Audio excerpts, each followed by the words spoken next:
Treehouse.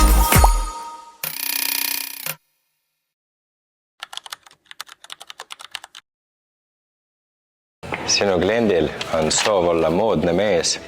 Ta on pool aastat sinu jaoks kasvatanud neid juukseid. Nüüd on sinu tähetund. Okei, teeme ära. Harjada algul läbi, tema ei ole harja ammu näinud. Pesema ei peaks või?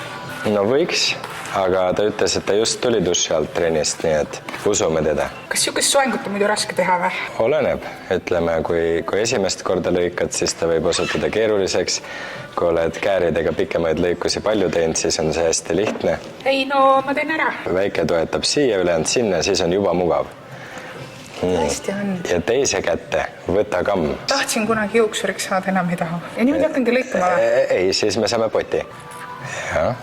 Vau, päris äge. Kahju, et Noa ise ei tulnud mulle täna modelliks. See jääb järgmiseks aastaks. Kuule, vaata, nii on päris hea juba ju. No see hakkab looma.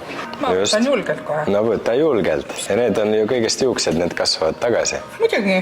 Kahjuks meil tavaelus ei ole assistente, kes hoiaks, aga täna on su õnnepäev. Ütleme, kui ta veel roheliseks värvida, ta võiks vabalt Telliskivi minna chillima ja kõik küsiks, kus ta juuksuris käis. Klient ei tea ju, kas juuksed on ühepikkused või? Ei tea muidugi. Ta ei tea tegelikult üldse midagi. Kuule, päris cool. Mulle isegi täitsa meeldib. Tundub, et sa lokk ka parast keemia. Vist palju läks, aga noh, pole hullu. No see hakkab looma, ütleme, esimese korra kohta väga viisakas. Ja oli hea ju. Ma nüüd tean isegi, kuidas neid kääre käest tuleb hoida. Just, see on esimene õppetund. Kas klient on rahul? Väga rahul.